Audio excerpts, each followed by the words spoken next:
bem-vindos a podcast sem igual, onde se fala da cultura de Portugal. Eventos, música e comida a brilhar. Make sure your phones are Do not disturb. can disturb you. Just make sure it's on disturb vibration. You ready? I'm gonna lower my end. Yeah. No, do what you want to do. You run the show. Fucking bro, You run the show. You're gonna have to use a lot of Dude, this is not even the worst one, bro. She'll go through the filters. voice now. You know what's crazy? Joe got just got it. Joe got a fucking streak with his in-law, but this is not how to fucking keep a streak with his friends. I don't have a streak with anybody, bro. I don't even have a streak with Kathy. Do you have a streak with your in-law? No, You see her every day. What the fuck? If I never realized That double chin No. bon dia, dude. You should do it like when the baby's around, dude. She'll do like the cat filter, the dog filter with her, bro. It's fucking hysterical. No, That's man. when you. the one thing I hate is like that generation having like social media, and it's always like, como é que faço isto? Like tell my mom's almost like, como é que faço isto? Like, bro, it's the same shit every fucking week, and you still don't know how to do it. And then it's like getting Facebook, mas não sabe usar. We're already recording though, right? 'Cause this is great fucking banter. Then they, So start, when you fuck it up- then they start yelling at you as if it's your fault. Getting Like, what the Facebook, fuck? mas não sabe usar. Para ajudar a mãe, ninguém faz. Yeah, that's a fact. Dude. When they go, faz para os teus amigos, fazes tudo. Para mim não faz merda nenhuma. Por que eu estou aqui? Tchau, o meu telefone hoje não trabalha, por quê? Oh, the worst, bro, the worst, I got him a Fire Stick, right? Esta merda hoje não quer trabalhar! Compra a internet melhor, caralho, que o teu internet não vale caralho. Yeah, right. You go. Oh, call Joel. He'll fix it for you. That's exactly what the fuck I did. My mom's a big like SBT guy. She loves listening to like Luis Beach and all that stuff. So we have a Fire Stick with the program on it in both rooms, and obviously the Wi-Fi's in our basement, and the living room is on the middle floor, but in the corner. Man, when the Wi-Fi is sketchy, my mom goes, "Não posso ter nada jeito ainda puta desta casa." Then she goes, "Quando vier de Portugal, tu vais ver. Vai ter internet aqui esta casa, tu vais ver." I said, Maria, you barely know how to use Facebook. You're gonna tell me how to fucking use internet? Ain't that a fact? They think they know everything, but not everything when it comes to technology. They know what they want. This is a great intro into the episode. Then you go to Very. then you go to freaking Horta. They'll teach you everything and more than you need. My dad wants me to have one, but I'm like, I just. Dude, you have the space for I'm it. saying I it, just you have don't a want lot to of do space. Nothing of that. That's too much work. You get injured in soccer, let alone fucking Hortas, dude. Fucking get injured Vais just fazer walking um outside. buraco, vais te This is probably his worst injury, but he gets injured at least once a month. At least once a month. I gotta keep it, you know. I had to start packing the special spray. Yo, I like how Frank gives me the special spray and then sprays the wrong knee. I'm like, why are you spraying that knee? My knee's fine. It's this one, my right one. Welcome back, baby. Well, that was a good like 5-minute banter of nothing, of just and everything. shooting the shit. As you can see, new place. Who's this? You know, we just try to keep it, you know, different. Trying to go different places, and we're here with. We just Joe. don't have a studio, so we just borrow everybody's houses. It's all right. I just came to steal the saw blade. Yeah, it's actually kind of fire. You guys can't see us, but they have 2 saw blades. Well, technically 3. There's one of 4. Benfica, there's one of Sport, and there's one of. Oh, there's actually a Portugal one over there. Campeão over there. Wow, that's actually pretty lit. We're on the 2nd floor of CDM today. Wow. Joel and Marco have never been up here. No. See, I was trying to introduce you people because you always fucking give me shit, but I was going to introduce you. You're like, well, you got those saw blades over there. We have Joel. Thank you. We have Joey. He's gonna you happy? Are you happy that I'm introducing you? He's going to introduce the guest by his name, and then you want to introduce yourself? Say your name Oh again? my God. If you think you can do a better job, you do it. Fuck me. And we have a special guest. Would you like to introduce yourself? I think Marco wants me to fuck My him. name is Tiago.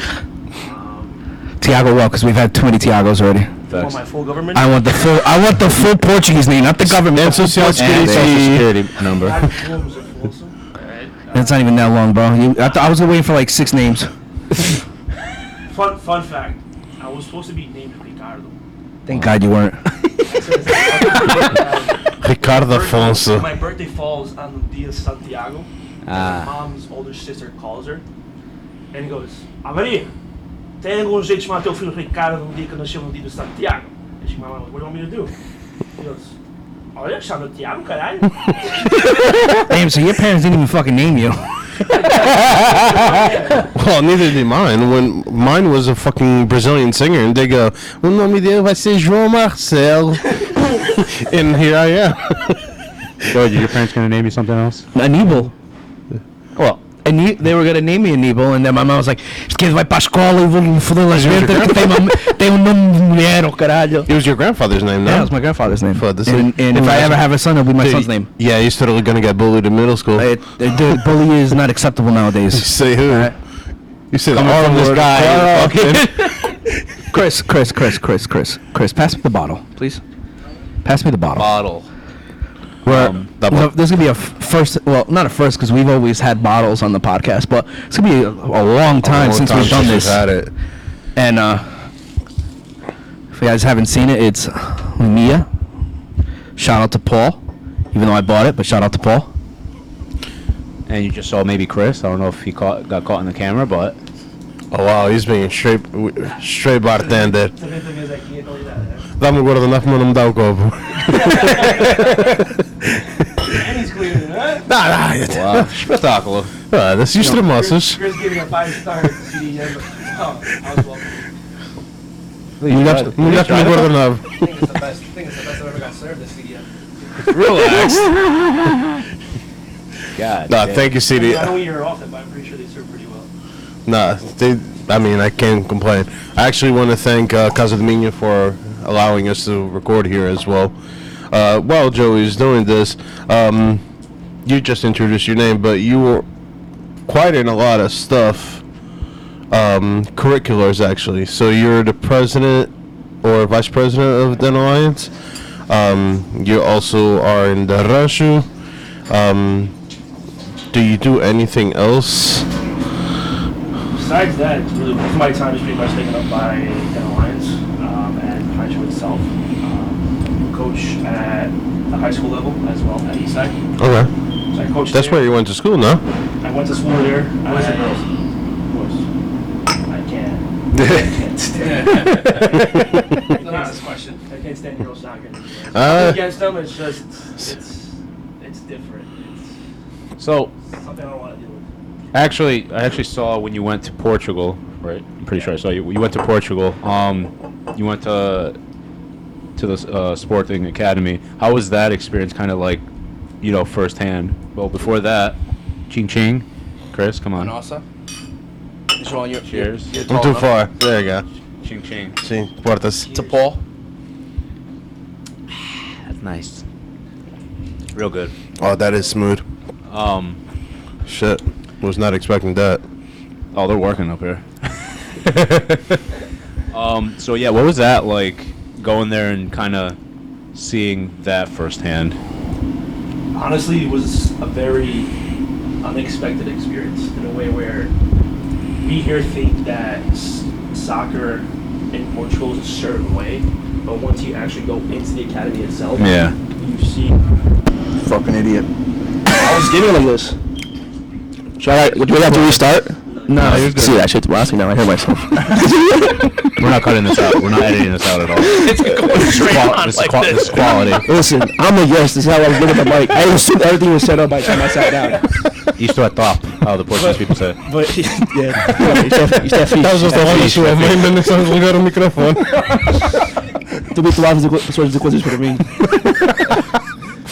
But yeah, man, when I went there, so I went there twice. I went there 3 years ago when we first started the talks and the kind of the progress and the communication and what we can and can't do. Okay. And then most recently to where I got the full-on experience where I saw the Sub-23 play, which is actually coached by João Pereira. João Pereira. Cool guy, honestly. Went to the B team now, no? Cool guy, yeah. I saw the B team practice. I saw Ruma Mourinho on the opposite side, but it's a different lifestyle. The players there in general. I saw the women's team as well. Yeah. It's pretty much eat, sleep, and play soccer. They are on top of you 24/7. Make sure you're on top Really? of your stuff with school. Wow. They make sure you're doing your schoolwork. They only allow you to eat food within the academy. So they have like a cafeteria there. You're only allowed to eat their food, nothing else from the outside. So every player has like a dietary regiment It's type of thing. it's buffet style. Okay. So like they'll give the option of Is buffet. Buffet. it's buffet style where they'll give you the option like salmon, chicken, whatever the case may be, or masa. But like everybody who eats at the cafeteria is always on So how did no those soda whatsoever. Like, how did those talks start? Did you have like a contact with the Den Alliance that had a contact in there, or did you like finagle your way into that? Or were you already like affiliated before when you first went there? No, No, so you had nothing? Dead Alliance Soccer Club was never affiliated with Spartan. Oh well. Like directly, it wasn't. So we're branched out of Lajes de Leões. Can you Yeah, tell yeah. us? I like it. They do have affiliation with Spartan. They're like Crack Número 18, whatever it is. Okay. So they did. So I've been at Den Alliance, I think, for about 6 years now. I joined right after COVID. 2 years into being there, I told the president, I was like, listen, I'm here to help you guys out, and I want to build this club. Yeah. I was like, we have to give these kids an opportunity or a mission or a goal as to like where they want to go. So like, what I first did was I went on LinkedIn. I literally searched up Sporting Club Portugal. Anybody who said they worked there, I hit connect. I just hit connect, connect. I messaged a few people. Some of them were able to give me good feedback as to who I had to reach out, Yeah. who to keep in contact with, or who I had to talk to. No success there whatsoever. Yeah. So what I ended up doing is, I told the president, I was like, nothing's going here with Sparting. Do you mind if I go somewhere else? He goes, what do you mean? It's like a Boa Vista, Braga, whatever. So I reached out to Braga. Same exact way, but I reached out to Braga. Braga got back to me 2 days later saying, let's have a Zoom call and talk. Oh wow. We sat down, we spoke, and Braga was very interested. That word or that conversation and that meeting went to the higher ups of Den Alliance, which her name is Maria João. I don't know if anybody you know who that is. No. Maria João is the lady who has all the connections in the world with Spartan. She's been with Sapinto, she's been with Nani, she's been with Ronaldo. She was with Simão Sobrazzo when he was at Spartan. Wow. Luis Figo, all those people. Shit. When she found out that I was in talks with Braga to possibly not turn Den Alliance into Braga, but to be an academy affiliate of them, she gives Paul a call, which is the president, and she goes, I want to have a meeting with all you guys. I'm assuming I'm going to this meeting at Den Alliance, just me, the president, and Maria João. I walk in, it's 6 of us. Oh wow. And I get ripped. I get ripped. Over my dead fucking body, you changing this shit. Who was saying that? Just like the people committee who or whatever. The people at the meeting. Yeah, they're like, over my dead body, you're changing shit. We are green and white. We're not going to red and white. Don't say kid, don't say might, blah, blah, blah. I said, all right, how about you put me in contact with the right people? Yeah. So she used her connections, put in contact with the right people. So that same year, when I went to Portugal, she hooked up a meeting at Spartan's Academy. I met Paulo Gomes, who was the director of the academy there, and we started the talks. It was 3 years back and forth. They sent contracts to us. We looked at it. We reviewed it. We said, this is what we can. This is what we can't do. And then when we had our 50th anniversary here, Paulo Gomes came, director of the academy, and 4 of the academy players came with him. And then pretty much at the hotel where I stayed with them, because I was their chauffeur, he has a meeting with us. He goes, Tiago, tudo tá feito. We're going to go through with it. So we reviewed the last contract, and then in March is when I went, and they gave the full experience. They give you experience of like how the U12 plays.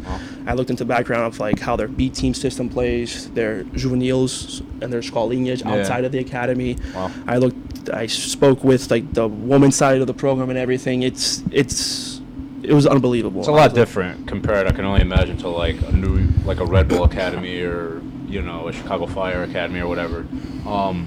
So in that contract of where you're talking, is there like verbiage of like, all right, you have to create or you have to have so many kids reach a certain level or is there anything like performance-wise? Not so necessarily. So Spartan really looks into player development. Okay. So they don't care about if I won state cup for the past 3 years in a row. Yeah. They don't care about that. They don't care if we have the next CR7. They look at player development. So the way he looks, he's like, okay, how many kids do you have registered? 350, Yeah. for example. Okay, they'll tell us like, oh, by next year we want you guys to have 700, but we want to see player development. Yeah. So that's literally what they look for. They just see that players are involved. They don't care about wins. They don't care about losses. They don't care about ties. Yeah. As long as players are actually developing and improving as a unit, Yeah. that's all they care. So, sorry to cut you off. So now, we spoke with Coach Nick, and you obviously he's more affiliated with Ironbound and stuff like that. And one thing you said is that here in America, they have a tendency of polishing one talent mainly and go as far as they can with that talent. So basically, Do you- just focus do you follow one it? player and just Do you follow? fuck everybody else. Basically. Do you think it's the same concept there, or is it you try to polish as a unit rather than just as one? No, there it's a unit.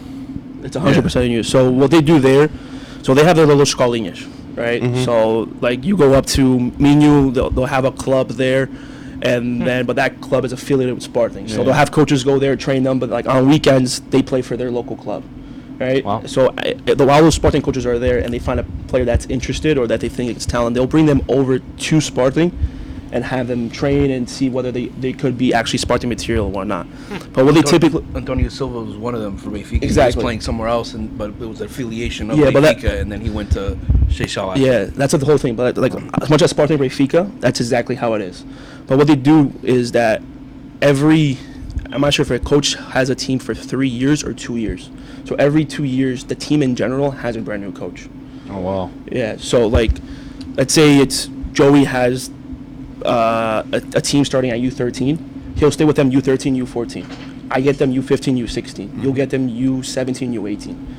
Because each coach specializes on a certain age Yeah. group and has their own way of. So now coaching. the coach changes, or the development within stage group goes higher within the player. It's kind of a both.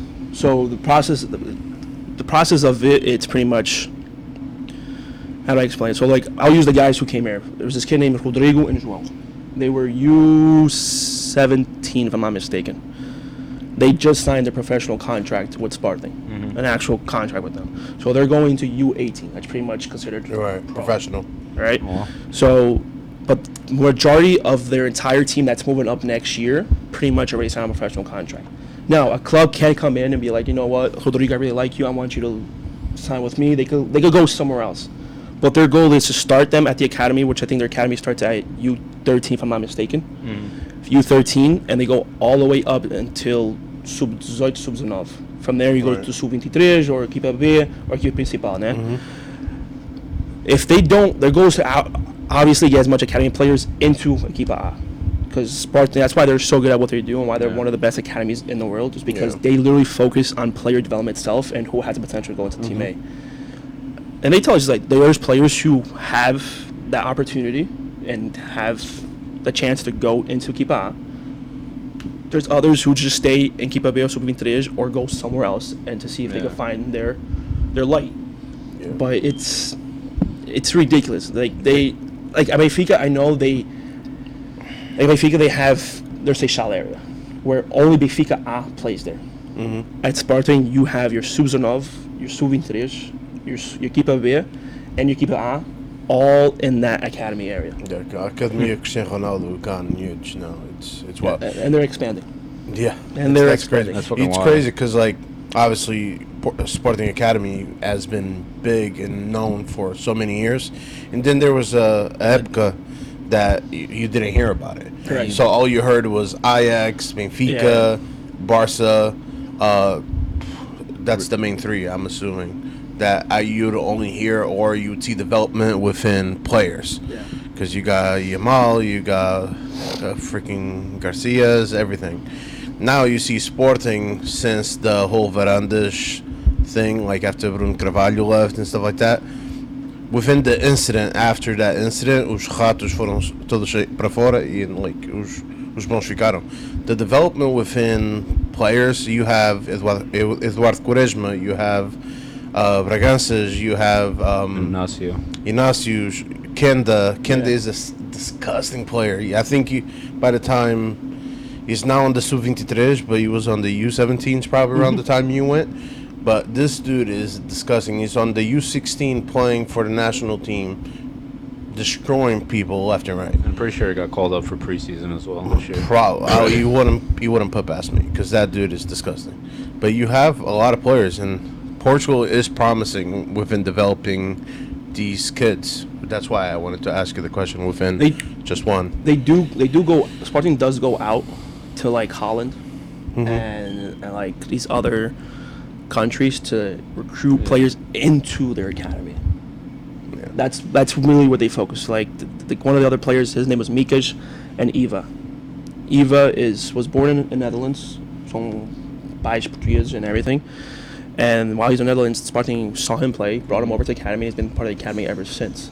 And that's why I have like a lot of friends say Sporting doesn't invest on their A team. I said they do, on the long run. Mm-hmm. Yeah. And you see it.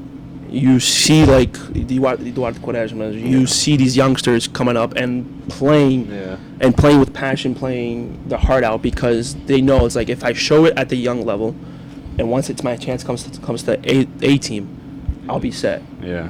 I just got to prove myself at one point. And it also takes the right coach to kind of take like what's the word I'm looking for? It takes a certain coach to be able to trust into the youth academy. Because it does, and I think Ruben Amorim does a very good job at it. absolutely. And this is me as a Benfiquista saying all this, all right? Yeah, it's kind of weird how you're Benfiquista. It's not a Sporting jersey, it's a Dandelion jersey. It's a Dandelion. It's a Dandelion Kind of jersey. weird, but like it's I do have a question. So you're saying about the whole Holland, all other countries within scouting as well. Now, is Dandelions affiliated with the soccer that you guys practice? In this case, Futebol que vocês praticam, and gets reported to the academy, as in players individually, how does that work? It's a different process. So right now, what we're trying to do is we're going to host a Sporting camp here. We're just finding that detail. So their coaches come here. It's open to the community in general. So our players are allowed to attend, plus players from outside of our club are also able to attend. If they come here and they see a player that's quality or whatever, they ask us details, we share information and so on. But the one thing I noticed is that Sporting does not like highlight videos. They don't like it. For real, I'm joking. And I was like, if I have this kid on my U19 team, his name is Lucas Zuleta. The kid's half Argentinian, half Brazilian. You can't get better than that when it comes to soccer. Those are the two races right there. You're meant to have talent. Yeah. The kid is talented, extremely talented. And I showed him a video, the highlight video. He goes, "Não quero ver isso." "Não quero ver isso." He goes, "So like, what if I have a player in mind? What do?" He goes, "I want to see full game footage, because I want to see what he does with the ball. I want to see what he does with off the ball, and I want to see what his attitude is like if you guys are losing, because that's what we all look into. Because if you guys are down, say 1 or 2-0, and he's throwing his arms in the air, we don't want that. Yeah. We want someone who's going to motivate the team and like, all right, let's get our shit together and move on." I never thought of that. No, I mean, think about it. Videos could be a misperception. They could, 100%. Like, I'll You're give going to an have example. 1,000 games and 5 have- highlights that are awesome. Look, I'm not even gonna lie. So I was building a U23 girls team, which we were supposed to go to Portugal compete. A girl from Essex County College reached out to me with an email saying she plays for the Moroccan national team on the girls' side or whatever. I said, okay. We already had one. Her name was Layla. She was talented. I said, okay, not bad. I was like, can you send me a video of what you playing a full game highlight video? I don't care. So I take a look at it. She sends me a minute and a half highlight video, and more than 45 seconds of the highlight video is her doing a long throw-in, and she's a striker. That's good. And she's 6'3". God damn. I was like, you're 6'3", a striker, so instead of being inside the box, You're doing throw. You're doing throw-ins. Makes sense. and then she's like the last few minutes of the video, or last few seconds of the video, it's her goals, but like she's shooting from outside the 18, and it's like the goalie barely jumps and just goes in. I'm like, Jesus Christ. Se estou? Estou sim. Casa de putas, can I Casa help do you? Minho. Come on, Chris. Já não há lugares para almoço hoje. Já estamos cheios. Está cheio, está cheio. No, that's good to know, because do you know when that's going to be, the academy? Camp? Yeah, the camp. We're still working on final details, but we're aiming hopefully within sometime October, or if not, within the next New Year.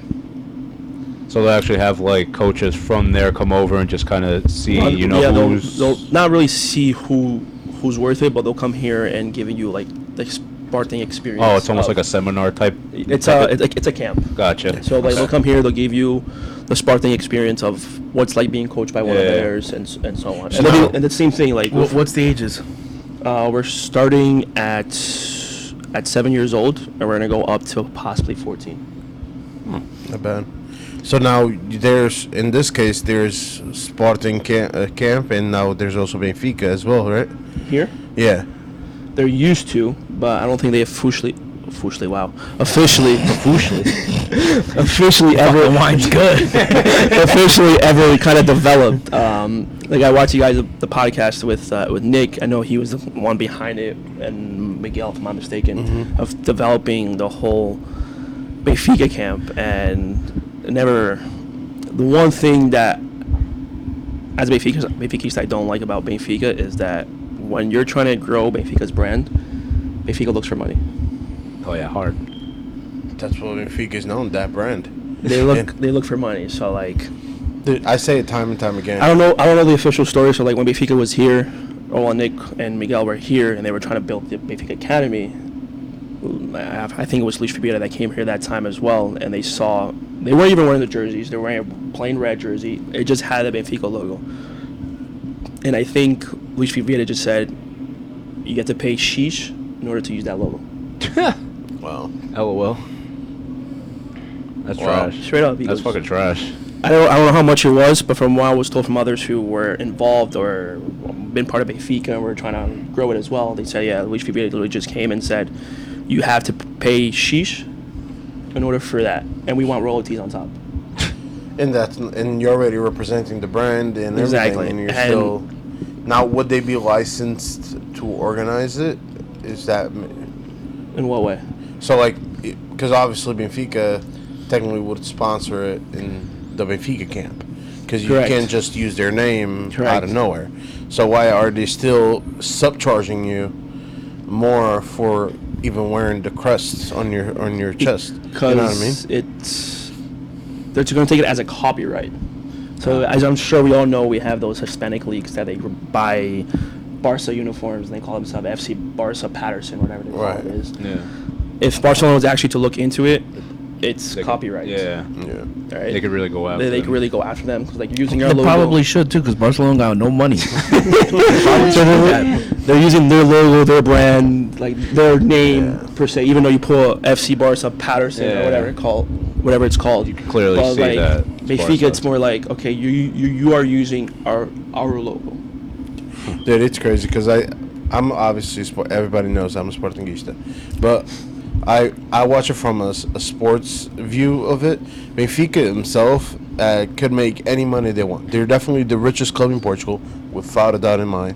They are definitely no, right now maybe, but it's just the name itself is the brand where they make a lot of money. So if you go think about it, you have Hospital da Luz affiliated with Benfica. You have the Benfica Academy with the modalidades, which a lot of people tend to go for. Like I'm gonna say, think about it, Kika, that just went to Barcelona. Like they don't go to Sporting and check it out. They go to Benfica, where Benfica has been affiliated with like the Champions League, the Women's Champions League and stuff like that. So if she wasn't in the Women's Champions League, they probably wouldn't go. But it's like names, for like the Felix incident, and I call it incident because it's been a flop ever since he left Benfica. A shit ton of money within the 6 months that he played at Benfica, and then they played the clause. See, the thing with Felix, it's that I think Joey mentioned it in your last podcast. If someone's coming with me at $120 million paycheck, Oh, I agree. See ya. shout. Like example, like I'm following. It's not Felix's fault that it's It 100, isn't. it was It 120 isn't. million. I am a big João Neves fan. Like the Portugal jersey I bought from the year this year has João Neves on the back. Great player. PSG offered 90 million plus one player for him. Louis Carter goes, no. You want him? Pay his release costs. There's nothing you could do. Which, but like to say, it's like something Porto really slacked on, and now it's Sparty's now picking up on. As you can see, the minute they sign the Arcos, they're like, you want him? All right, release Pay the costs. clause. 100 mil, baby. Same thing with Ruben Amorim. After the first year of Ruben Amorim, they said any coach wants him from Portugal, Pay the clause. 40 million. Yeah. That it was such a gamble. I'm not gonna lie, it was such a gamble to get Mourinho for that. It was The not. price that it was. It was not. But you already saw you had. we saw the knowledge potential. with Braga winning the Taça. Yeah, but he only played 6 games with Braga. It doesn't. I But mean, still, he had. You know he what had I mean? Casapia before that. Yeah. And then he had. Who was Casapia then? They were in the 3rd division. Hey man, it's still something. But still, you went to a Braga team who didn't really have crazy talent, but you're playing a 3-5-2 system with them. Yeah. All you need is a coach that has faith in you and players that have faith on the coach, and it's To think about it, That's the it. development within Trincão, Trincão was a part of the Amorim era. I was gonna say, But you have- that's like the biggest flop. No. Relax. No. You have Paulinho, you have Pelinha under when he was at Braga with Amorim, phenomenal player, and look at him now signing with Bayern and stuff like that. the one thing I like from Amorim is that when he signs players, it's mainly from the Portuguese league. Which So is like great. Morita, And the Pelinha thing, and like, even I get this shit fucking confused sometimes. 'Cause I think he's a lot younger than what he is. Pretty sure it's Right. like 20s. No, he's like 26. 25, Yeah, I was gonna say 26. 26. 26. It's not like he got to Ruben. He was 16, 17 years old. He was already experienced and developed when he got. And I'm not saying that it's not a diss or not anything. I mean, not really, because he played under Marcel Kaiser, but he didn't really affirm So himself he there. played under It was him Marcel. and Mateus Nunes having more or less the same Yeah. story. Yeah. Mateus Nunes came in a bit more Like, out of experienced nowhere. under. But it's under crazy Mourinho. because he was maybe like 6. I'm gonna say even 14, year 14. I told Marco about it. I was like, yeah, this dude is gonna be fucking fire. I followed him on Twitter at the time. No one fucking followed him. I ended up following. I was like, yo, this dude is gonna fucking develop. You hear that shit, bro? We followed you from the Follow me back. But like, I always thought because he went under Kaiser, he went under Jorge Jesus when we lost 3-0 in the Champions League against Athletic Madrid. Yeah. That's when all hell's broke loose in Sporting, all that shit.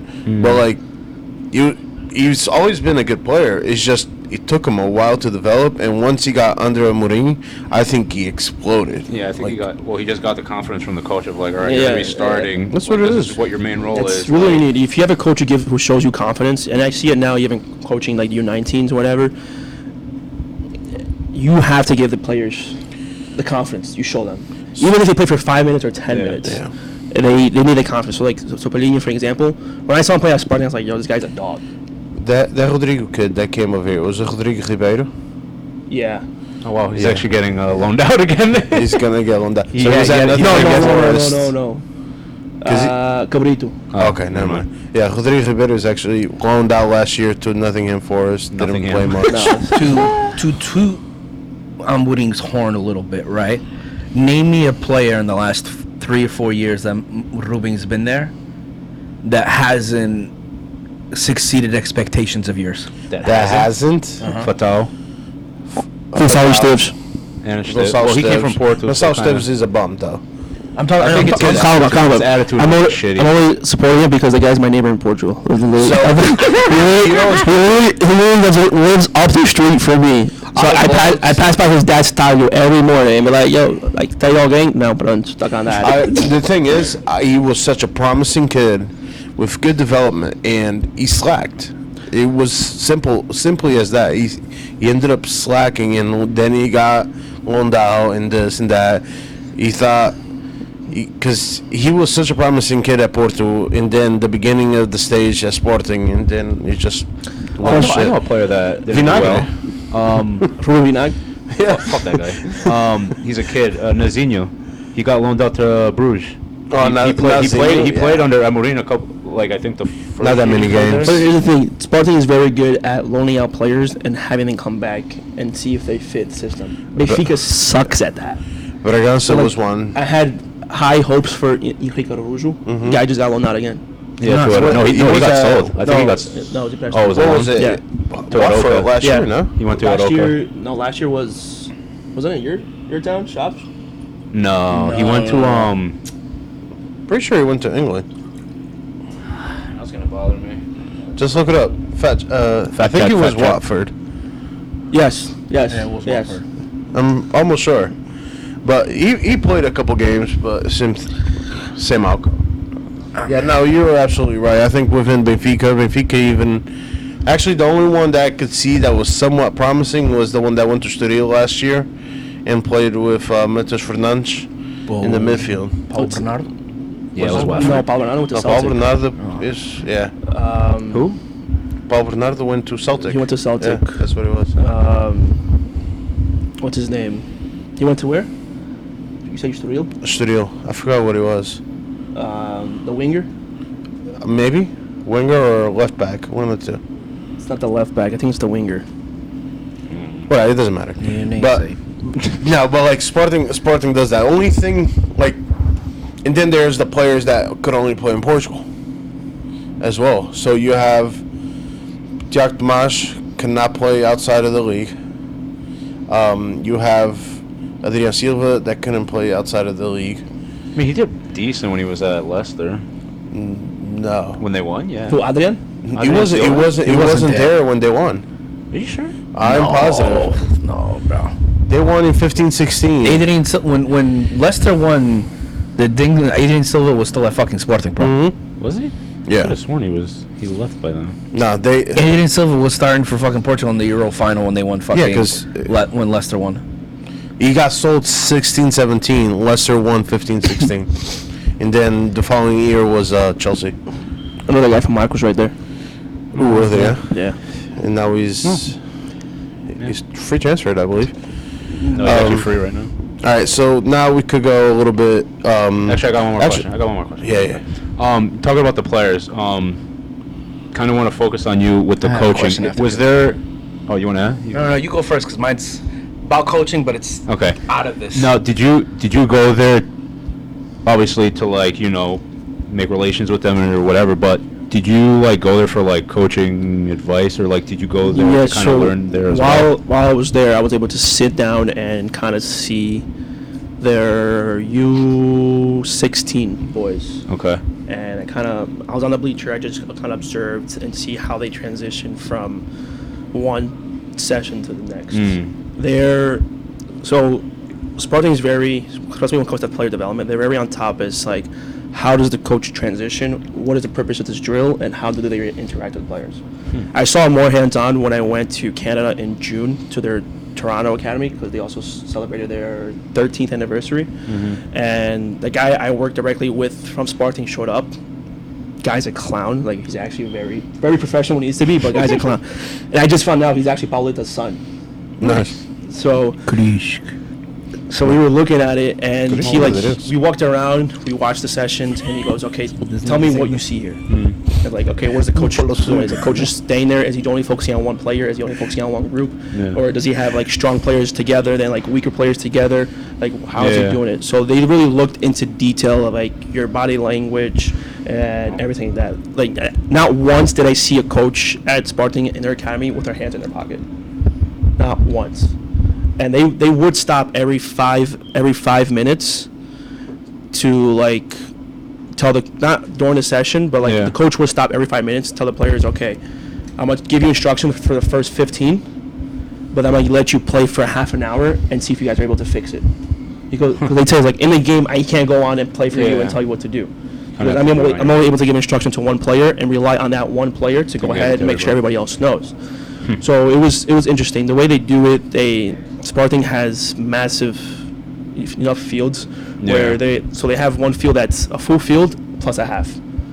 So if a coach is trying to use each section Yeah, for something different. they have a full field Cool. plus another half of a field Oh. to do it.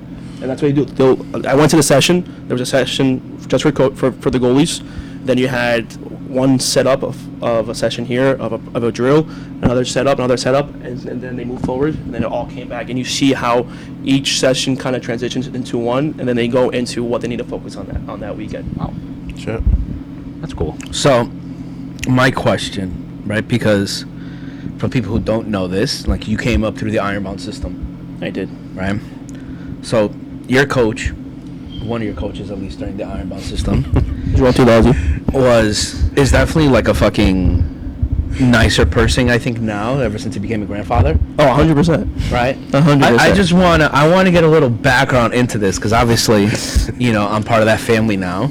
And I hear stories all the time of like how he used to like Your mother-in-law just snapped you. Yeah, she did just snap me. You're definitely part of the family. How not scream, but I heard he was very, very strict, and he'll when he talks about it, and he talks to me about it sometimes, the pride he took on, like he was given like a youth team that competed against travel teams. Oh yeah. And That was you guys were like always playing against older people, and you guys would make them look like fools. At least that's the way he describes it. It's true. So when Jerome became my coach, my team was shit. We were shit. Just for you guys to see, we played 3 years without a goalie, and we still competed. Hell yeah. Wow. And the goalie rotation was me. I think you know him, Luis Silveira. Yep. It's Luis, and then Mike Almeida. We were 3 center backs, defenders, and we would rotate each game. So like I would start at half, and then Luis would go in second half, start goalie, and then next game Mike started goalie, and I kept going. So we went 3 years in a row without having an actual goalie. Should have called Jerome up. He's a goalie. Yeah, just Jerome, as a coach, guy was a maniac. We were youngsters, like 13, 14 years old. Grabbed his hand. Oh, through the boom! This, like filet, was like mais. Bro, this guy. All of them were chops? All of you guys were chops? Majority of us, yeah. Oh, that's not too bad. And then you have the parents. And then you have the parents on the sideline. Like it was the first coach I had like actually yelled at us. Jesus. Because he knew like Jerome knew. What age was this? It was like we were like 14 years old. Oh, it's not too bad. How's my scoring that? Jerome knew what talent we had. We weren't great individual players, but we fought. We fought as a team. Like you can ask him. Slide tackles was my shit. What position you play? Center back. Okay. He's got So it. I play center back and left back. Slide tackle was I would get smoked. 100%. I would get smoked. And Jerome goes, Tiago. I said, it's him or the ball. I just Jerome goes, like literally, I never called the PK with slide tackle. But literally, Jerome was like, vamos perder. I remember one game right here before they built a new stadium right here. It was a state cup final, and we were tied 1-1. And Jerome, he goes, I go for the win. And he goes, I'm not going to extra time. I got nothing to lose. We win. We play with 2 back. The last 10 minutes of the game, playing with 2 back. Ultra attacking, baby. I'm looking to this guy. I was like, this guy's top pasada. Like, what's the name? I feel like that's Joey playing FIFA, dude. No, for real. I look at him. I look at Jerome. I look at Jerome. His name was, and I looked at him. I was like, estás me foder e eu vou ver, man. He goes, why? I was like, preto daquele tamanho. You think I'm gonna keep up with him? No, that guy took the first touch, smoked me. I was like, yo, I gotta turn on the fucking turbos now.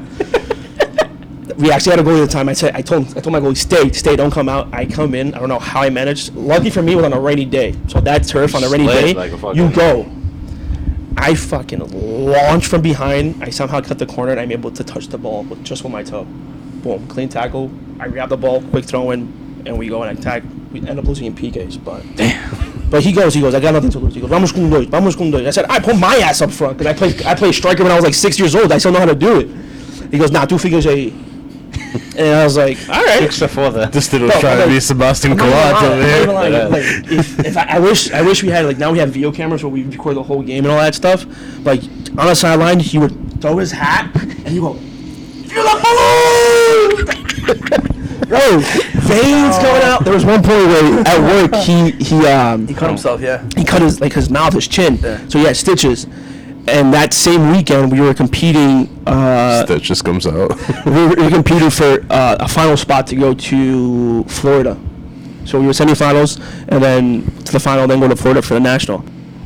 This guy was there on the sideline. I was like, "Oh, coach, Joel's not coaching. There's no way this guy's coaching." I was like, "There's this guy." I practiced like like so you don't want to fucking force it, right? Psych. 10 minutes of the game, motherfucker opened his mouth so wide. I was like, oh my god, I'm about to see pintos flying out, man. I'm about to see fucking stitches flying out. But thankfully nothing really happened. But the guy, he was a good coach. He was a coach who, to be very honest, his sessions were horrendous. Sessions were horrendous. It was same shit week in, week out. I ran 5 miles. He was a big guy on that. Like, vamos correr. By the time I reached 16 years old, I was like, Filho da puta. Ele bateu pro quarto, caralho. It's funny because I was talking to Alex about this too, and Alex was like, "Dude, my father was a joke, dude. He would yell." I grew up playing with Alex. I grew up playing with Ruben. And like me, Alex, and Ruben, us three were like the core of the group. We were like the older guy, not older by age, but like the veterans of the team. And me, Alex would fuck around and practice week in, week out. And João goes, tu fins semana não joga. I was like, tranquilo, tô no banco, se foda. Straight up, I was like, tranquilo, tô no banco, se foda. I'm over there warming up in the next game. He goes, Tiago, central. I said, no banco, certo? Central banco. And he goes, no, vai jogar. I said, fuck, come on. I'm not mentally ready to play. And then, but like, me and Alex would fuck around, but it's the one thing you don't really see today is that now you have teams and coaches who try to pickpocket special players from each team and create a powerhouse. I like dealing with what I have. So if I pick up a team tomorrow and I look at it, it's like, okay, we're not the greatest at attacking or we're not the greatest at defending. I'm not going to go play a 3-5-2 because I don't have great defenders. But I'll play with a 5-back, try to hold a game and go on a counterattack, right? And that's what João did. João worked with what he had. He showed confidence in us. He pushed for us. Do you think there was more camaraderie back then than it is now? Yeah, there's no doubt about it. Is it because of like people trying to highlight themselves and not the team, or? Now it's more about, it's like, you guys spoke with Nick, it's more about individual player. You have that one player, he has to be the main star. Yeah. So like, let's make him shine. But that affects so many teams. It does. So like, Affects a lot of players that, you know. so there's a club nearby, right outside of Hackensack.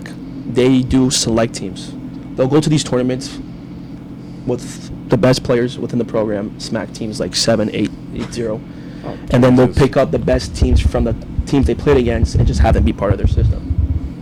And like, that's not a bad thing, but at the same time, when you have a lot of, when you have too much talent People get on washed one out. team, you have one player always trying to shine out the next. Oh, And Portugal, push, what? shit hits the fan. Nothing wrong about that whatsoever. Yeah, shit that hits the fan. Meanwhile, like João, he worked with what he had. Yeah. We were individually, we were trash. There is no doubt about it whatsoever. We were horrendous. Horrendous. The fact that we played with no goalie for 3 years, That's we why. were horrendous. But we managed to win state cup titles. We managed to win league titles. We managed to go to tournaments and compete. Like we managed to do it because of, number one, no one wanted to hear him bitch at the end of the game. And number two, it's like he implemented his craziness into us. Where vocês vão jogar com fome, vocês vão jogar com garra, you're gonna put everything on the field. That's awesome. And till this day, like I said, his sessions were horrendous, but as a coach on the sideline, he was very good. Now, you as a coach, what license do you have? So I currently have my UEFA C. I'm going through the Scottish FA, so through UEFA, I'm doing my UEFA through them. I was planning on doing my USSF, but I can't stand the way they run their sessions or the way they implement. Like USSF, it's really pay to play. It's, every kid pays. Yeah. Every kid has to play. So I'll say that on camera, on podcast. For my team, I tell parents, I said, I understand it's a pay to play program, but your son has to show me why they deserve to play. Absolutely. Right? It's like if Like your it should be. son doesn't we practice 3 times a week. If he doesn't come to 2 practices, he's not starting the I next. feel like we implement that shit in Rancho too. I mean, that's I became ensaiador first before I started coaching. So the things I learned from Rancho, I implemented it in soccer and becoming a coach, and vice versa, same Absolutely. exact way. So like I have the stud kid on my team, my U13 team. His kid's a stud, but he's Brazilian. He goes, "Oi, coach, hoje eu vou ao treino." Por quê? Tô machucado. From what? Dá uma cabeça. Pronto. Comi muita farofa ontem à noite. Doesn't show up to practice. Comes Thursday. Oi, coach, hoje não vou ao treino. Por quê? Vou à igreja. Vai, precisa de Deus. And then he'll come to Friday's practice. He'll play Saturday, but I'll bench him. He goes, "Oi, coach, por que estou no banco?"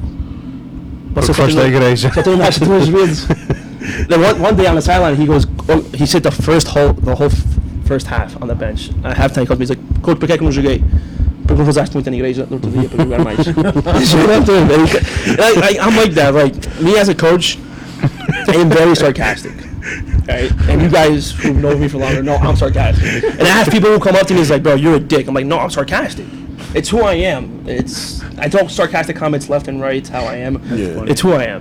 Right? So, like, my players know, like, practice at 7:30. I'll show up to practice, like, around 7:15. From 7:15 to 7:25, it's our fucking around time. Mm-hmm. All right? I'm your boy. Those 10 minutes, I'm your boy. Yeah. 7:25 to 7:28, you're getting ready if you're not ready yet. 7:30, everything switches. And my boys know that. They know it's like, okay, it's 7:30, it's time to be serious. I told them, it's like, this is not a social event Yeah. where you guys want to compete. Everybody here obviously wants to make it pro one day, so you have to start now and showing why you deserve to be there. Sure.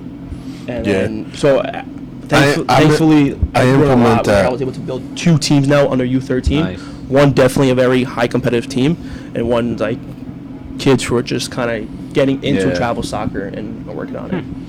Yeah, I implement that at work too. Like, because eventually that's I'm trying to obviously go up the scale within work and the position that I'm at now. And I feel the same way at Rancho too. Like, you can fuck around, especially like you as an ensaiador, like me as the president. Joey probably felt this before too when he was at Arcos.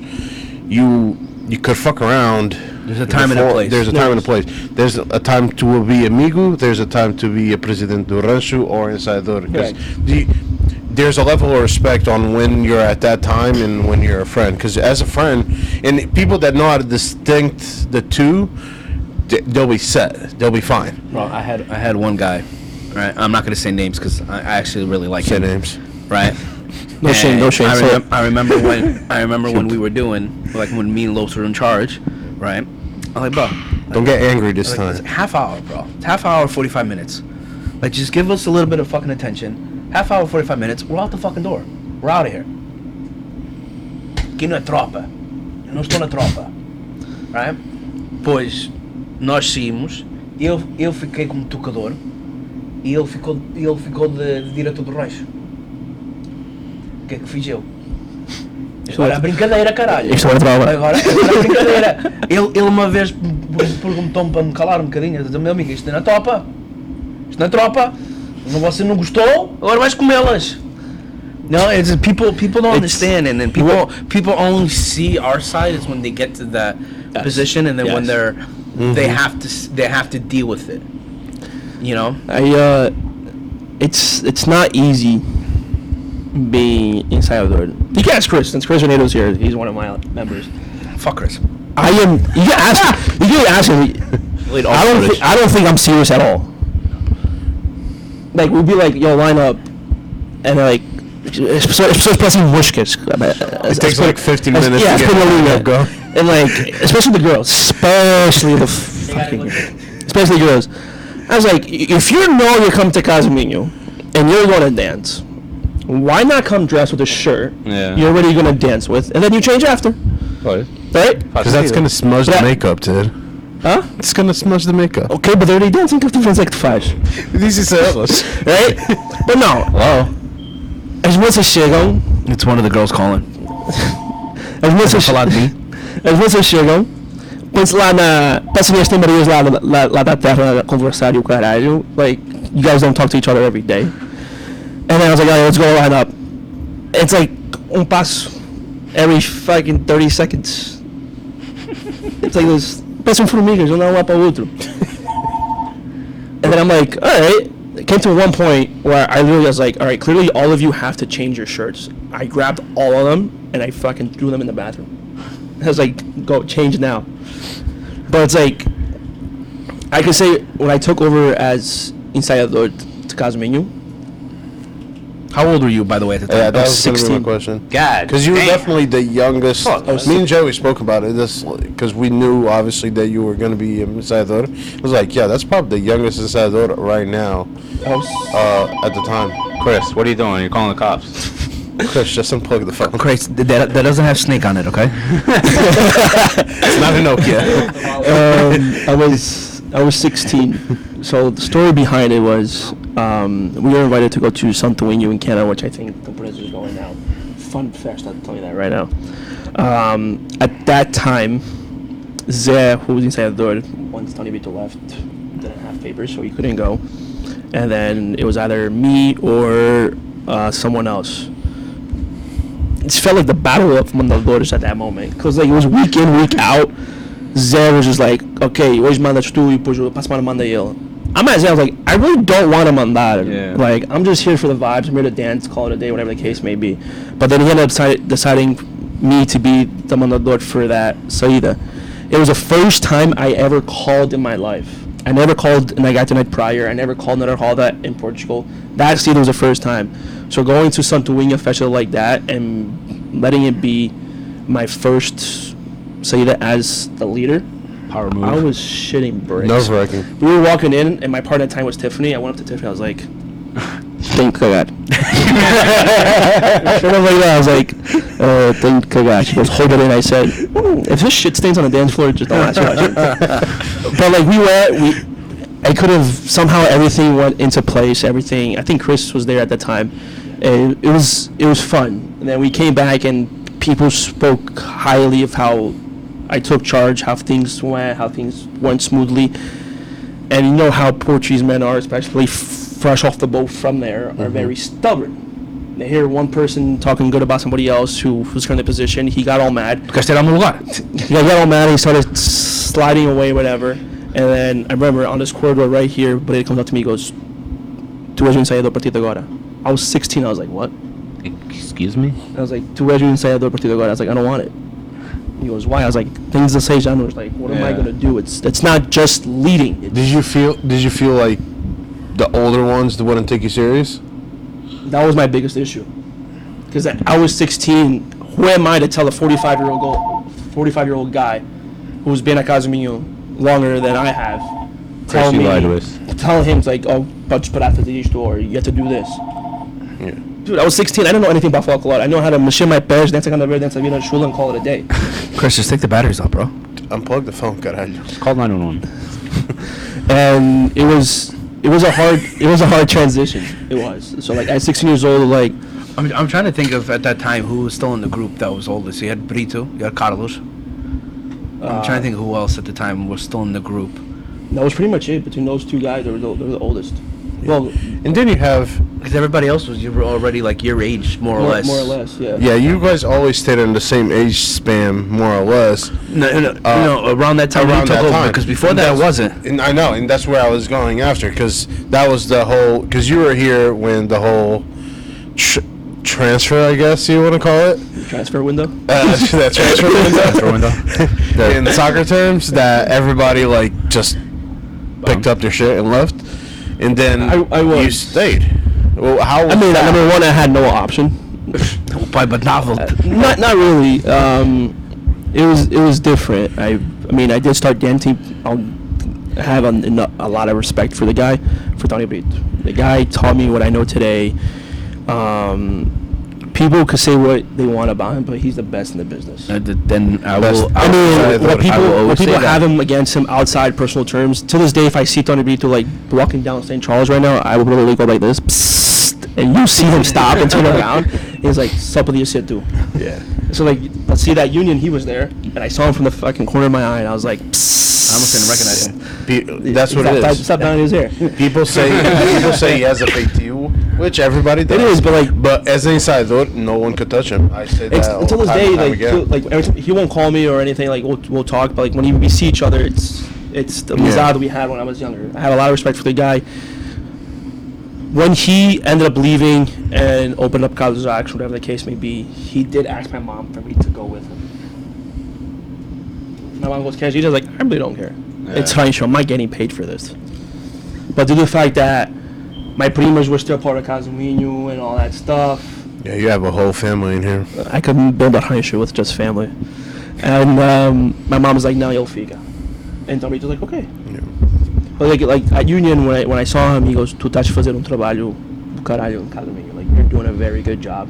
And all that stuff. And like coming from him, it's different. A guy who's been pretty much in the industry, who knows folklore inside and out. and still giving you that utmost respect, it's a bit different. And it's like at 16 when I took over, that's Chris. At 16 I had like 4 pairs at ensayo. Like that at that point it was our downfall, and I was like, how am I gonna go ahead and change this around? Yeah. So then like I spoke to Tadeu, I'm sure you guys know who that is. I spoke to Rui, I spoke to Fernando. So like at one point, those 3 guys who were pretty much the legacy of Casimiro, they were ensaiadores at one point, they danced there at one point. Those 3 helped me transform Casimiro to what it is today. Tadeu goes, I will be with you until I think that you don't need me anymore. Tadeu was with me for 2 years. So we were able to get more people to join us. I don't poach anybody, for those who are listening. I don't poach anybody. Okay? Mike who? I didn't poach him. You can put him on the podcast. I did not poach him. But it's like once people see like a Rancho growing and becoming what it used to be, they're like, okay, I want to be part of that. Yeah. Like I could straight up tell you, I never poached anyone. Maybe Emily. Maybe. I was gonna say. Maybe Emily, but that's prima, bro. But that's I prima. heard. But that's In the prima. realms, I heard you went for the but- Cercada sisters. But I did it in front of everybody. I was like, yo, Emily goes back out to me anyways. And like, I just pissed people off. But like, people who left like Bud Quinns or left other Ranchos that came to me, I never, like, joking around, I'd be like, don't connect range. But like, I would never follow up. So like I'll say, like, Bud Quinns has a chip on their shoulder against me because they feel like I'm the reason why they aren't who they are. Is that right? I was like, but There's a lot of better Quince people that are here now. Oh. yeah, there is. One of them being my cousin, and then just only 3. Yeah, Ryan. And Kayla and Mike Fernandez. I had Mike Carter, but he left. Oh, yeah. That's pretty much it. So that's like, people think like I just go out and I recruit. I'm like, no, this ain't soccer. I'm not recruiting. Yeah. Like, if people want to come, they come. If Transfer they want to come, if they want to come, they come. If they don't want to, they don't. I'm like, I don't care. That's it. Send me the contract. And You know what it is? You also feel the vibes. You like Yeah. if you have good banter within people, obviously que é amigo daquele, and it makes sense. Only thing that I don't recommend is relationship within the rancho, unless you grew up with it, because that becomes a whole fucking issue on its own. And I think we could all relate to that. Yeah. Obviously, you are out of the rancho, started dating your girl, wife, whatever you want to call it, and label, and then obviously you have one day it's girlfriend, and then the other day he mentions it's wife. Okay, That's everything. What he wakes up in the morning, he goes, let me spin the wheel. Oh, you're my girlfriend. But it's you obviously see it like, for example, I don't want to shout names, but like you have o fulano está a namorar com a fulana e eles juntaram-se há 2 anos, and then fucking 6 months one cheats on another and goes south. You know what I mean? The vibe within the rancho itself gets fucked. See, but I've dealt with that, bro, and me and Christina were always civil when we walked inside. I wasn't talking about you I guys, understand, but- but it's a situation that I've also encountered, right? That Christina came to Casos Jardix, we were dating, we broke up, we were still part of Casos Jardix, and shit was civil. But in that case, you guys were adults about it. A lot of people don't know how to Yeah, do That's that. what I'm saying about it. So like I had this kid, my kid's probably 13 years old, if that, starts dating a girl from Pishk. Sends me a text, he goes, I'm leaving Casimiro, I'm gonna go to Pishk because my girlfriend's there. I was like, the kid goes, no, that's not solteiro. Worst mistake. It's the So that's, worst but mistake. like, I'm using him as an example. Like the one thing, like, I don't have an issue. I mean, it's no one's problem, no one's opinion, but like, I don't see anything wrong with people dating each other. And that one thing I'm not a fan of is, for example, someone from Carlos Jackson starts dating someone from Dançaneira, and then They that go. boyfriend or girlfriend automatically leaves their rancho and joins the other one. And then if it doesn't work out, they come back. Exactly. God damn it, Joey. That I was not a fan of. It took me like 3 years Nah. to go to Like, Campus. as a member of the rancho community, Thank God I like, did. I don't have an issue of You practicing beta mod. people helping out other rancho. Like, I've done it before. Like, I went to Canada with Burquins because they only had one to go to, which is Danny Veloso. We were there. Yes, guys actually went. And then Manny Pereira asked me, he's like, Tiago, can I just read? And it was me, I like David, Johnny, and Danny. Yeah, So I you got have that. three. I was like, who? How many tocadores they got now? You have three tocadores from Casa Minho and one actual tocador from Puriquins. I have no issue of other Rancho. I can't be talking shit because Chris was here. It's like that. We didn't poach him. I don't have it. I haven't had a conversation with him. I was like, dude, I don't have an issue of people, other Rancho members helping other Rancho if needed, right? But not being there every Friday night, and then you show up to a see, then you want to dance like at Union, Chris. Damn. No, I'm just kidding. But that's see how I am here. Like I'll throw shit like that at people and just like, all right, it's whatever. But that's how I am. As an ensaiador, dude. But it's like that's the one thing I'm not a fan of. If you dating someone from a different rancho and you're part of one rancho, and then automatically like, isto vai dar casamento, and 2 months later, it's Bang, like, fudeu parca todo. And they come back like nothing happened. You see that so often too, man. You do it. And I feel like that just, I don't know. I feel like that's Yeah, so, just stay grounded to where you are, dude. Like, why leave something where you've been there for fucking God knows how long, and then they're like, all right, I'm out, and then it doesn't end up, and you're like, yo, can I come back? You're just gonna look like an asshole. To me, Yeah. I mean, that's just my opinion. It's like something I always told Kathy, like why I didn't join, like why we didn't start dating, like we started living together, and why I was still going to Casa Luz it was like, and it's gonna sound like a dick, right? But it was a time away from you. Like I had my friends, I had my thing, you had your thing. It was something that we weren't doing together. Correct. You know? And that's how it should be. Like Casumino itself, like I'll go back to when I took over, and Chris could be here. When I took over, I had a meeting up here where we are right now, and I told everybody, I said, whatever situations you have with people outside, from this rancho outside these doors, that's your guys' fucking problem. Mm-hmm. That's your guys' problem. Mm. I said, the minute you walk into these doors, any side starts, we're a family. Yeah. Right? I don't care what anybody says. Every rancho has their own little groups within their group. Absolutely. You can't tell me, no, Puriquins or Casa Jacques or companies were one big family. O caralho, meu. O caralho. We all have our little groups inside our groups. Mm-hmm. And Casimir has it too, right? I'm definitely closer with David and Matt because they're my boys. Right? Mm-hmm. I grew up with them. They're my best friends. Yeah. Right? But it's like, but when we're dancing, when we need something done for the rancho, we're one group. And you, like, thankfully, when I went to, like, when we go to the Cedars in Canada, go to Cedars in New York, whatever, people say it's like, Casumini é muito unida, because like we see the camaraderie. We do stuff, right? We're like, I have people in my mentoring rancho, but I have people come to me complaining that a short rancho went to one of their events and they just stood to each other. They didn't socialize with anybody else. Mm-hmm. They just felt like their shit didn't stink, and that was it. Yeah. Name names. No. But it's like with Casumini, it's like I mean, for my part, like, I'm a very social person. Like, I can make friends within the environment with 5 to 10 minutes and call it a day, and I'm perfectly fine. But then you have people who are very antisocial and to themselves and whatever. So, like, I like to think, like, Casumino, we are a very social group, thanks to Tiffany with social media, like putting us out of our comfort zone and putting us out there. But it's like, I think that's what everybody should. For me, it takes a minute. I have to like visualize to see if they're shitty or not, and then that's when I engage. But it all depends on the person. But like, that's one thing you're saying. Like, I'll give you an example. Us at Belizza, I noticed mainly girls, obviously, again, when they have the issue of like dancing. There's not enough guys. This girl is not switching as often as this one, and this and this. And I was like, for this.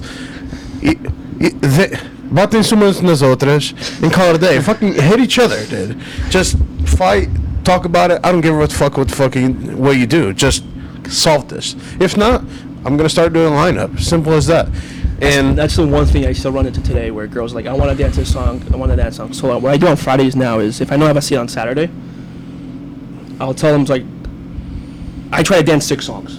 Yeah. That way, girls who don't have a partner, I know for a fact they'll be dancing at least 3. Mm-hmm. I was like, we're dancing 6. I want to have you at least dance half the songs we're dancing. Yeah. Right, to make it somewhat even. So I decide on Friday, what I do is I first ask who's going to the Cita, and then if a girl is not going but the guy is, I take the girl out, put a girl. It's like, hey, this is your partner for tomorrow. And I tell the girls who don't have partners, like, hey, this is a song you're switching out tomorrow with who and who. Yeah. I ask them. I go to the Cita the next day. So you tell them the songs they're dancing. Yeah. I go to see the next day. I don't say a word. We already know. I don't say a word. Yeah. I had a situation where after a saída, a parent came up to me and was like, "Por que minha filha só dançou duas modas?" I said, estou perguntando a tua filha. And told her exactly what song she was supposed to exchange. If she did, she did. If she didn't, that's not my problem. Song and person. Song and person. So I do it on Friday. Next day, I just say, everybody knows what they're doing? Yes, run, stuck on that. I don't look, I don't say anything. When we're going to roda, exchange, stuck on that. If you do it, you do it. You don't do it, not my problem. See ya. Transition, whether you don't. Chris, you're not part of the podcast, dude. Chris is passionate, dude. No. Chris. Now he's camera shy. fucking around, Chris. He's camera We shy gotta now. get you a microphone, dude. He's camera shy now. No, that's Pretty pretty. the most active Chris has been. By the way, if you guys don't know, Chris is our producer, cameraman, photo, video editing, Wine everything. bottle guy. Glass cleaning. Set it with the meal. everything. So this, Chris, just say hi to the camera. So far, they've seen your bald head and not your face.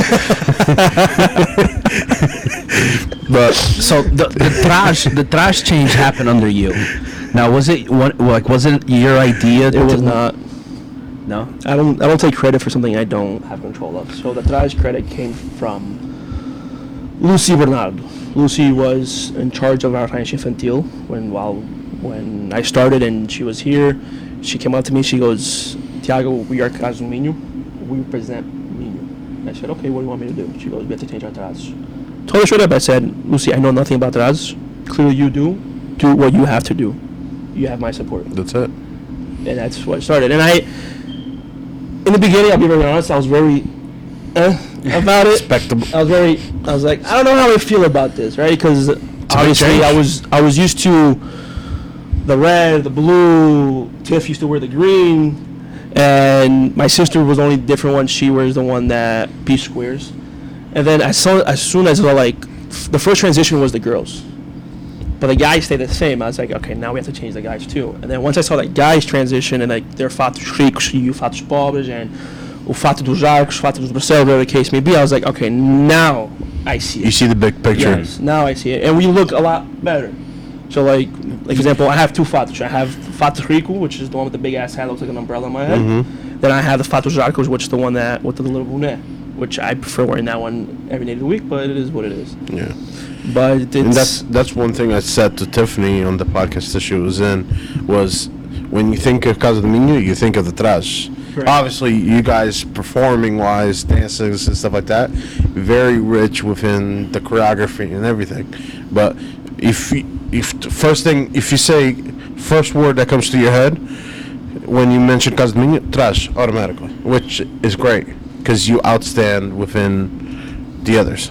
It was a long transition. In America, I will say that in America, I think Caso Minho is the best trajados. Who? What'd you say? What word was that? Melhores Now I'm not. Now I'm. Oh, I'm like, now I'm gonna butcher it. I thought you said something else.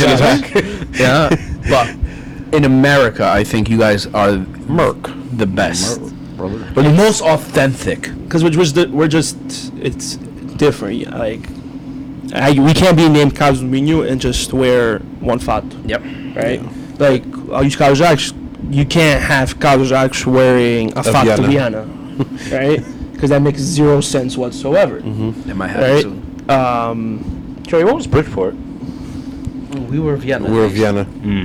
All our trashes were Mondones from We're Vienna. Vienna.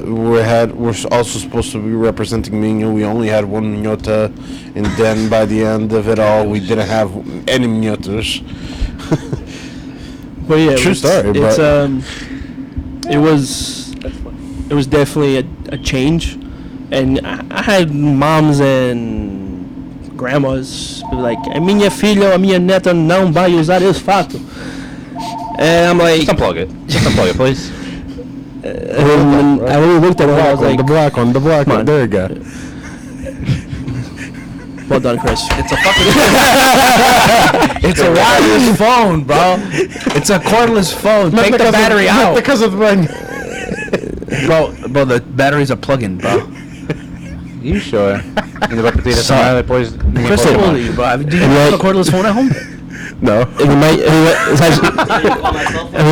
vai dizer sempre assim, para fazer outras coisas tem jeito, mas fazer coisas tão sempre tem jeito nenhum. Já parece uma velha a estar no Facebook. My mom and my dad had some comments. My mom would be like, chama pra mim que você ajuda a ir ao buraco também. Like that. My mom was like that. Damn. Jesus. Well, I think we're good, and I mean, The Euros just happened. yeah. All right. I know me and you talked a little bit on Tuesday at soccer. So did Marco until he got hurt. You know, Marco didn't talk about it. Marco just drank wine at soccer. yeah, I drank wine and it went downhill from there. Here's the thing about the Euro. I am not a fan of Roberto Martinez. I'm not. I'm sorry, but as As a coach, you see it different. I would you assume. do, but like if you look into like the thought process of hiring him, it makes zero sense. Yeah.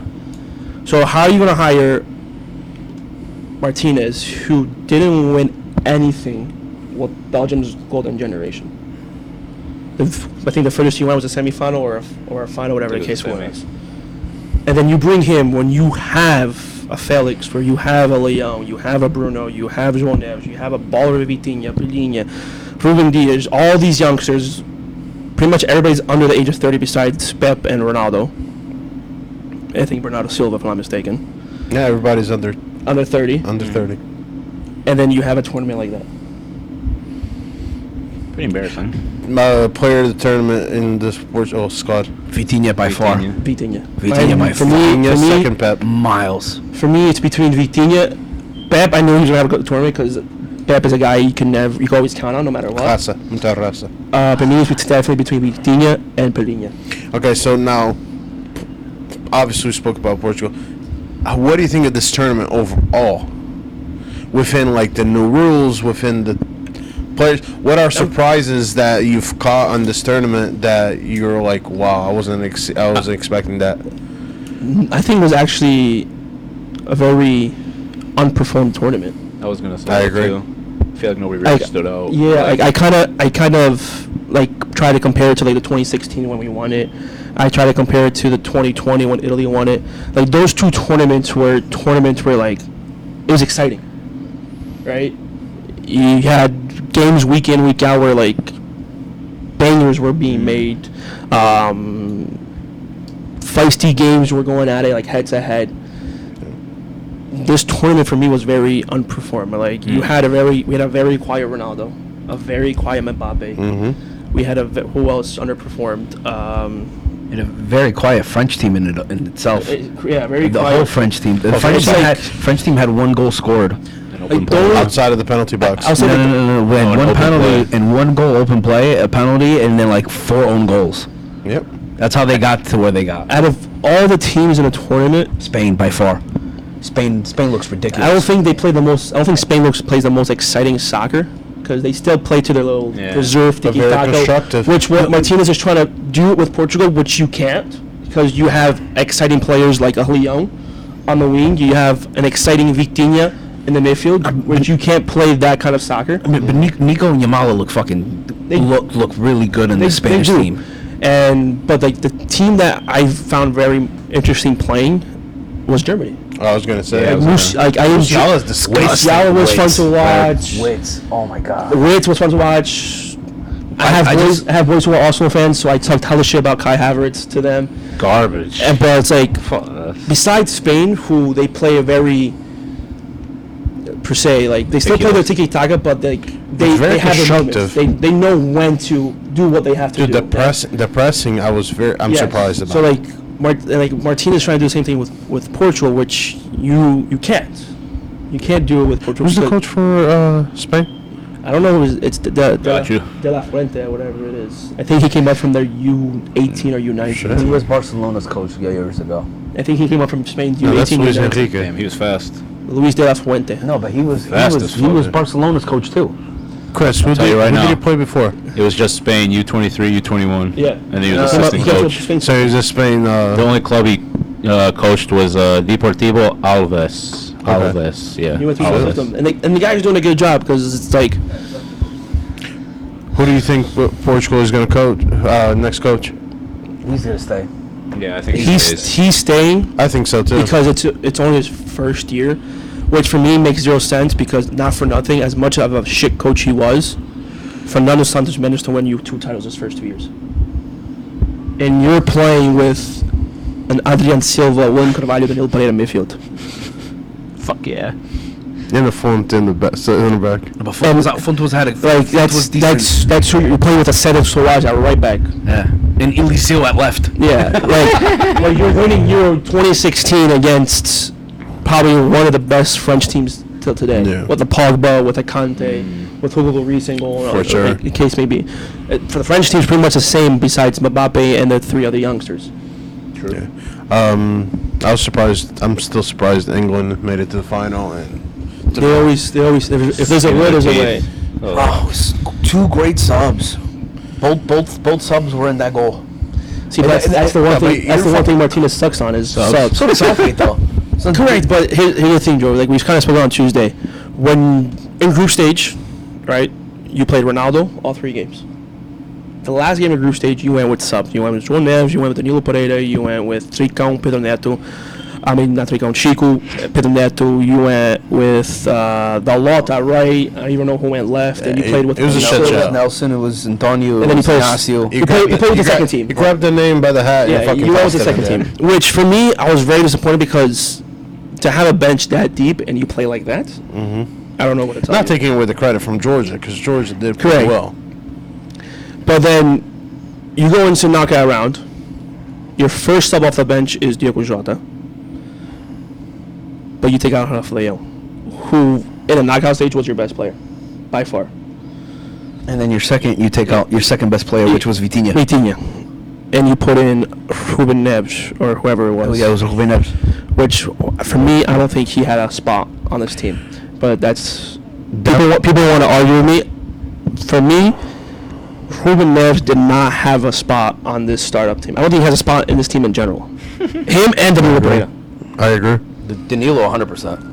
And then I look more into it. Then you go into the French game. Okay, you take out Bruno, given he didn't have the best tournament. You leave Vitinha in. But then you take out Bruno and you put Bernardo at 10. I was like, wow, this guy's actually thinking now. But then you're not putting Diogo Jota in though. That could have been for Ronaldo. No, not even that. Because Leão is your best player. Yeah. But you're taking out Rafael, who's cooking the right back. You put Jota on the opposite wing. Yeah. You put Bernardo at the 10. You would have been deadly with those 3 right there. But then you want to tell me your first sub is taking out Bruno, putting Bernardo at 10, and you're going to put in Chico? Did he come in good? Yes. But the fact that Diogo Jota did not play 1 minute Yeah, that's wild. in Yeah, that it's game wild to against me. France is wild. Then you put in João Felix, who plays 90 in the 3rd game of the group stage, And then doesn't play against Slovenia or Slovakia or whatever it is, and then you put him playing 10 minutes in the extra time, yeah. and then you have him take a PK. Props to him for going up, taking a PK, whatever the case may be. But it's You shouldn't have been. I your don't think- the thought process there was not there. Like even taking out João Cancelo, João Cancelo came out every game. Every game he came out, and the guy was a baller. He balled out He against. was also like running up and down. Like He was, a but still, fucking- he was finding behind the back. He was finding behind the lanes. He was finding that open space. He was taking guys 1-on-1, Yeah. which we don't do. And he was ripping shots with his left foot from outside the 18, Which he has a good shot too. which for me was I don't get it why you're taking out Cancelo when he's doing a hell of a job on the right side. Yeah. And you're putting it in Nelson Smith. Given, okay, Nelson Smith might be better at crossing balls compared to Cancelo, but still. One thing that really pissed me off is that the fact that Gonçalo Ramos didn't get 1 minute at all with 0.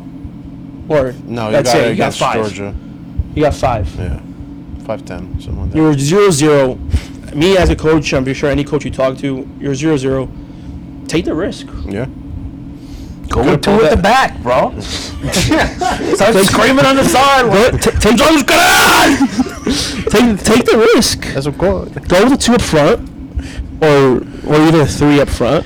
Have Ronaldo and Ramos play alongside, and take the risk. Fucking play that 4-4. What do you got to lose? formation, Okay, bro. you lose against France. Dude, at that point, play that 4-4-2 formation fucking wing it. But I honestly think if he underperforms in the Nations League, he's out. Is that before the World Cup? That's next week. Next week. Next week. Next year. Oh wow. I think if he underperforms in the Nations League, he's out, which he should be. And he should have never been our coach to begin with. Sergio Conceição, baby. My top 2 votes right now is Mourinho and Conceição. Mine is Abel Ferreira. But I think I he's a say great only coach. reason why I want Conceição there. I'm not a fan of him when he was at Porto. Got that dog in him. Yes. Yeah. And that's something we don't have. We got softs. We for real. We're soft. We're soft. And the reason why I want Mourinho there because Mourinho would give a reality check to half of these players. Mm-hmm. Starting with Bruno Fernandes. See, but like, I hate to break it, but I feel like he plays such a defensive, strategic He role. plays like that with the teams he has to play like that, bro. If you're going into a knockout tournament, he takes a game by fucking game with the players that he has. I feel like The best coach out there. for tournaments, I feel like him. Mourinho. Mourinho's a great coach, but he's not made out for like league play. Yeah. I don't think he's a big fan of like the league in general or trying to get first place in the league. I don't think that's his mission. His mission is to like when it was like Portugal, like to win like the Taças de Liga or win Taças de Portugal or win the Allianz Cup or win like the Super Taça, like a one shot game. Like that's what he's made for. Yeah. So like, and that's like Mourinho. I'm sorry to say, guy goes to 3 finals or 4 finals and he wins it. He wins 3 out of the 4, at least. And so like putting him at the fired him before the fucking. I agree. So putting him at the as a Portugal coach, I think it's a very safe bet because one, he's going to give you what Conceição does give you, which is hunger and passion, and he'll pull the João and Saint Filhos da Puta on the fucking sideline and all that shit. But at the same time, Mourinho is going to put these guys in their spot. Did you not see that on the way back from Germany, 7 players didn't travel back with the national team? Really? Yeah, they like went their separate ways. 7 players did not travel with the national Went team. straight to vacation. Yeah. Meanwhile, you have your fucking wild. fans at Lisbon airport. waiting for you to come back to give you guys a round of applause and muito obrigado, não sei o que, não sei o que mais. E não dás as caras. And you're not there giving caras. Yeah. That's. Portugal, baby. So, I took over the questions in the game this week. ChatGPT, baby. ChatGPT não vale caralho. Right? So, I'm keeping it Euro-based Portugal. Okay. Okay? Euro 2000. Oui. Portugal versus Germany. We. Who was Portugal's goal scorers? Sérgio Conceição. 2. I think. Actually, sorry. Scored No, 3. Conceição was 1. He scored 3. It was a 3-2 game. Sérgio Conceição won all 3. Scored all 3. Is that your final answer? That's my final answer. It was 3-0, by the way. It wasn't 3-2. But he scored all 3. I'm going to pass on this since I was like 2 years old. 3-0. Sergio scored all 3. Wow, I know he scored all 3. Look at you. Just wasn't sure about the full score. Euro 2004. He was 6. I like to say. He was 6. Philippe Scolari's biggest scandal. Ooh. Player-wise? Player-wise. Who was the 3rd goalkeeper chosen for that squad? Moreira. Hold on. Was it? Yeah, it was Moreira. It was think it was Vitor Bahia. It was Vitor Bahia at that time. No, Victor Was it? Sorry, it was Beto. No. Nope. Ricardo. Wasn't it Ricardo? No, it was Ricardo. It was Beto. Nope. Who's the second goalie? King. Oh, that's what I was gonna say. I was gonna say Keane too, man. Fuck. I thought Beto was already playing at the time. Oh, he was. He just wasn't called. Battle of Nuremberg. Nuremberg. Excuse me. Fuck is that? Portugal versus Netherlands. How many yellow How many cards? red cards? How many Oh. yellow cards were given in that game? I just saw a video about I this. think the other day. 18. Cards total? No. How many yellows? How many reds? Reds was 5. Fuck. That's Nope. No, Reds? I think Reds was 3. 2. No, it was more than 2. Oh, well. There was, Was it 4 or 5? It's 4. 4. How many yellow cards? Then yellows was 16. Yep. Puta Who are the madre. 2 Portuguese players red carded? Pep. Fuck. No. No. No, It was. it was- Pep wasn't even on the team, I don't think. Wasn't Invalent? Nope. It was a midfielder. João Montinho. Nope. No, João Pinto. This is what? 2000 and what? 2008? No. 2008? I don't think it was that late. It's 2008. Oh, so 2008. Hold up. Raul Meireles? Nope. No. You going to look it up? Nope. I don't fucking know. No, definitely. Costinha? Yep. A record? Costinha won. Petit. Nope. Manish. Nope. Hold No, on. Manish, I don't think played in 2008. Hold on. Don't look it up. You're cheating. Dude, I don't fucking know this Just shit. give me the second one. No. Don't do it. Hold on. Cheating. Go on, then. Cheater. This is not good. Fuck him. Deco. Oh, here we go. Deco. You bitch. You're fucking cheating, asshole. Euro 2004 final. Who was Portugal's back four for the game against Greece? Ricardo Carvalho. Paulo Ferreira. Paulo Freire. Miguel. Was it Miguel? You just said two right backs, so who started the final? But Paulo Freire played as a center and a left back too. No, he played at center back then. He was already playing under the Chelsea squad. 2004? Hughes. So it was Paulo Freire. There's Paulo Freire. At right back. With Carvalho at center. Carvalho. He was. Who's the other two? Miguel? I think Miguel was at the left back. Fernando Meira. Is that right? Nope. Fuck. I can't remember the right back. The right back was Paulo. Right back is Paulo Freire. You just said that. No, he was playing center back. No, it was right. It was Paulo Freire. Just give it a name two. Left back is Nuno Valente. Forgot about him. Ricardo Carvalho. Jorge Andrade. Who? That's what it is. And Miguel. Paulo Freire didn't I know start the Miguel final. was there. LOL. LOL. Euro 2016. All right, I might get this. Who was Portugal's top goal scorer? Ronaldo. Who caralho? Ronaldo Nani. Yep, they both had three. Yeah, and Ronaldo gave the trophy to Nani. Who eventually eliminated Portugal in Euro 2012? Belgium. Originally? What do you mean originally? Who, that what you said? who eliminated Portugal in 2012? No substitute. Belgium. Wasn't Belgium. It was in Belgium. No, Belgium was the World Cup. Was it Croatia? Nope. You lost to them in penalties. Spain. Oh, Yep. La Baña. Who missed the penalty? Oh, whose penalty was saved? He didn't miss. Nani. No. Quaresma. Bruno Alves. Nope. I don't know. No, Bruno Alves roofed it. Yeah. There was one save. 2012. Anda bater, anda bater! Moutinho. João Yep. Moutinho. No, fuck it. Come on.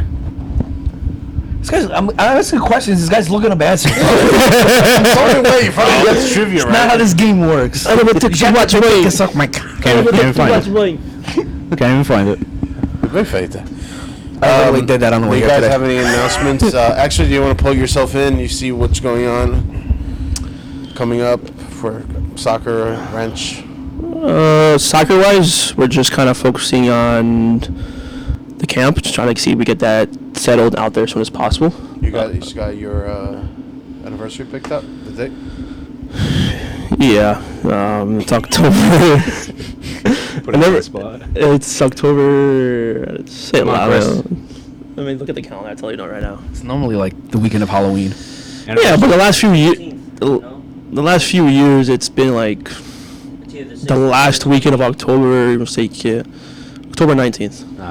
Ok, arranjas uma mesa para mim e eu arranjo uma para ti. Yeah, it was. So our anniversary was October 19th. This year to be held again at Beach in Elizabeth. As much as I miss Casa Ciabra, It would be sold out within like a week. as much as I miss Casa Ciabra and how big that salon used to be, I don't miss the greasy floor over there. No. But Wild. that's what we have. October 19th is our anniversary. If I'm not mistaken, we've been doing 38, 39 years. You want to fact check that? Fact check. See if I This got guy's it. about, it's about to be like 45. It's the anniversary for Casa de Minha. But yeah, soccer-wise, it's pretty much we're just kind of finalizing our camp to have players from within our inner community and outside community come attend and see what it's like to be coached by one of the coaches over there.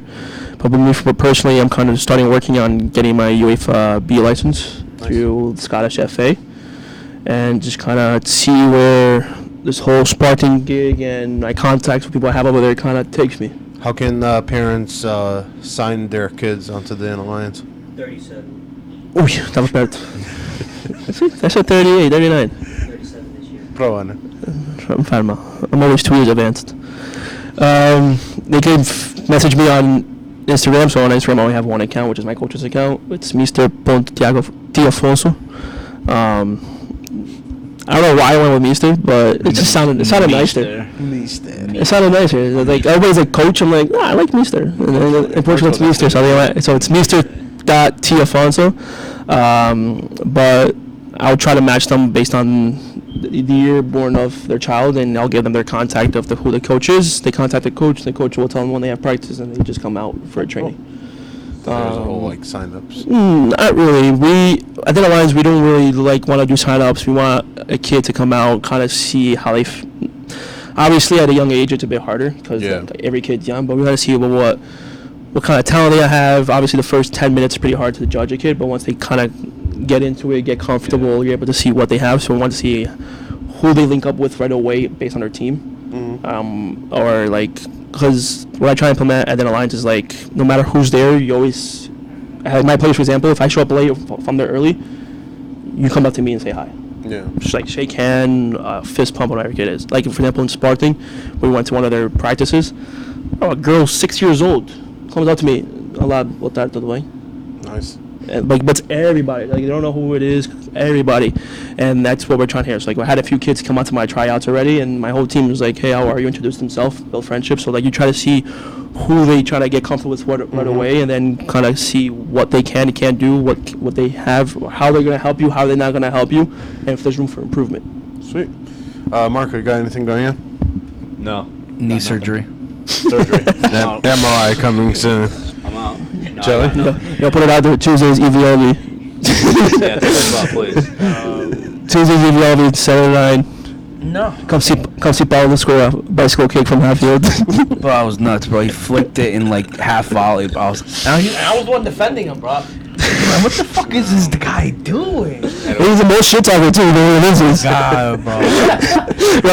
There's 2 goals scored right away. He's like, get the fuck out! Get the fuck out! And when he loses, he goes, "Man, I was tired anyways. I needed a break." And when he hits you with "You guys stink." No one shit talks besides Tiago. You guys suck. No, I think by the time this goes out, we'll be mid-August already. So Mid-August, yeah. I think. For me, it's just the fundraiser for Rafa. Oh yeah. That's We do care September about that one. 14th. If you guys could make it, great. If not, you guys could donate at That's at your club. that's at Asening, yeah. There's a post on our there's a Instagram page. There's There's a QR code. They have a GoFundMe page. The website, the link is on the picture, under the captions, and then we're gonna have our anniversary October 5th in Terrytown. So stay tuned. We're gonna be posting about that as well. Terry Tetch. All right, salute, guys. With that, is we're out. Peace. Thank you guys for having me. Cosmo, you gotta go get a little bit of AC. Yo, that ass is fucking much sweating. Vem ouvir, vai sonhar com a TascaLusa a nos encantar. Descobrir as raízes a brilhar com a alma lusitana a vibrar.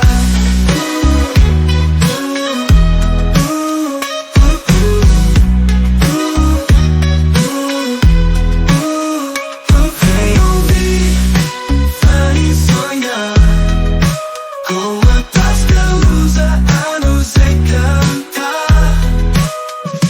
Descobrir as raízes a brilhar com a alma lusitana a vibrar.